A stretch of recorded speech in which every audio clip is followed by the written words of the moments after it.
Public reactions to a recent Supreme Court order created the impression of a dramatic and decisive turning point, but that initial framing obscures what actually occurred and why it matters. The decision that drew so much attention was not a final ruling on the constitutionality of any statute, nor was it a definitive rejection of a legal theory. It was a procedural choice made in an emergency posture, where the court was asked to decide whether to temporarily pause a lower court's injunction while normal appeals continued. Understanding that distinction is essential because emergency decisions operate under different assumptions and serve different purposes than full merits opinions. When the court declined to grant Missouri's request for immediate relief, it effectively chose institutional restraint, signaling that it preferred to let the appellate process play out rather than intervene early. That choice alone does not resolve the underlying dispute. To follow the reasoning clearly, it helps to restate the legal posture in simple terms.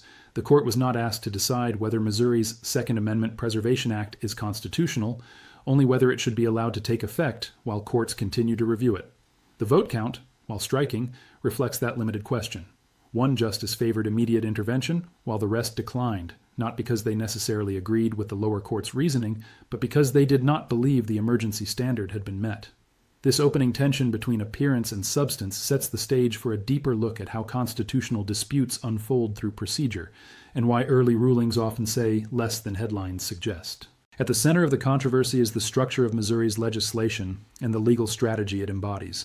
The statute does not merely express opposition to federal firearms regulations. It asserts that certain federal actions exceed the scope of the Second Amendment and declares those actions unenforceable within the state. More importantly, it restructures the relationship between state and federal law enforcement by prohibiting state and local officials from assisting federal agents in enforcing those disputed rules. Assistance is broadly defined to include funding, personnel, facilities, and other resources. This design shifts the conflict from abstract disagreement to operational friction because it forces federal agencies to act without local support. The law goes further by attaching significant civil penalties to violations, exposing agencies and officials to substantial financial liability if they provide assistance. This enforcement mechanism is central to the legal debate because it creates a powerful incentive structure rather than relying on symbolic resistance. A crucial feature of the statute is its reliance on private enforcement. Instead of empowering state officials to bring cases, it authorizes private citizens to sue officials or departments that assist federal enforcement, with mandatory minimum penalties and attorneys' fees. This model draws from a legislative approach previously used in another policy context, where private lawsuits were used to advance state policy while limiting direct state enforcement. To engage with the legal reasoning, it is useful to track the constitutional doctrines in tension here. The anti-commandeering principle holds that the federal government cannot force states to use their own resources to carry out federal programs. The Supremacy Clause, by contrast, prevents states from nullifying federal law or obstructing federal operations. The dispute hinges on where refusal ends and obstruction begins, and viewers can clarify their understanding by carefully distinguishing between declining to help and penalizing cooperation. The lower court's response to Missouri's law illustrates how courts attempt to navigate that distinction. A federal judge concluded that the statute crossed the constitutional line by interfering with federal operations and issued a broad injunction blocking its enforcement. The order applied to the state itself and to its officers, agents, and employees, effectively freezing the law before it could operate.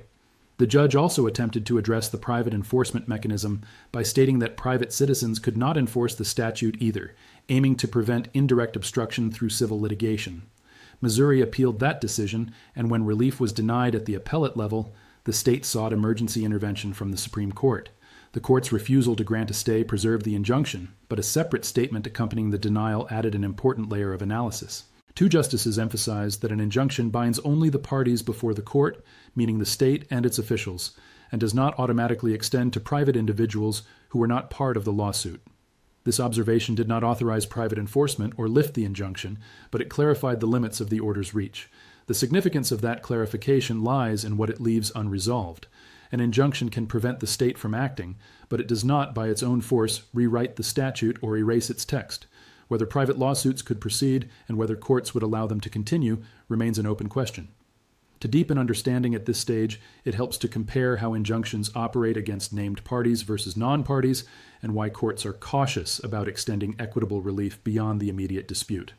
This technical distinction, though narrow, shapes the strategic landscape of the case. From that point, the discussion turns to the practical consequences of legal uncertainty. Even without clear authorization, the possibility of private lawsuits can influence behavior. Local officials, faced with the risk of costly litigation and personal liability, may choose to avoid cooperation with federal agencies as a precautionary measure. This chilling effect is not a formal legal ruling, but it is a foreseeable response to unresolved risk. The federal government, in turn, would face the challenge of responding to numerous decentralized lawsuits if private enforcement were attempted. Defending or intervening in each case would require significant resources, and the uncertainty alone could slow enforcement efforts. This dynamic highlights how procedure and uncertainty can function as regulatory forces independent of final judgments. At the same time, the Supreme Court's internal divisions offer insight into different judicial philosophies. One justice's willingness to grant immediate relief suggests a view that the lower court's decision was clearly erroneous and harmful enough to warrant swift correction. The majority's reluctance reflects a preference for restraint on the emergency docket and a desire to avoid shaping substantive law without full briefing and argument. Observers can sharpen their analytical skills by comparing these approaches and considering how institutional norms influence outcomes. The disagreement is not merely ideological but methodological, reflecting different views about when the court should step in and when it should wait. As the case returns to the appellate court for full consideration, the focus will shift from emergency standards to substantive constitutional analysis.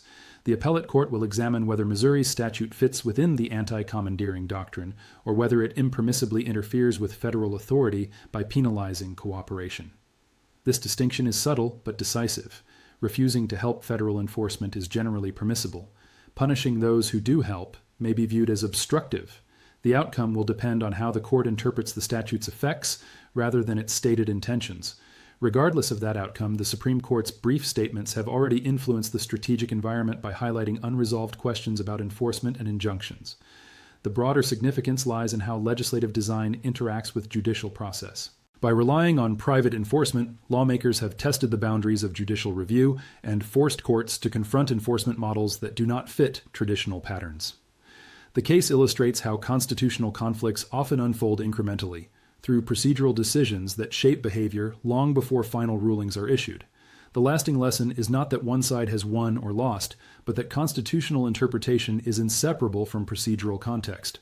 Understanding how courts reason through emergency requests, injunctions, and enforcement mechanisms is essential to understanding the law itself, because those choices determine where and how constitutional battles are actually fought.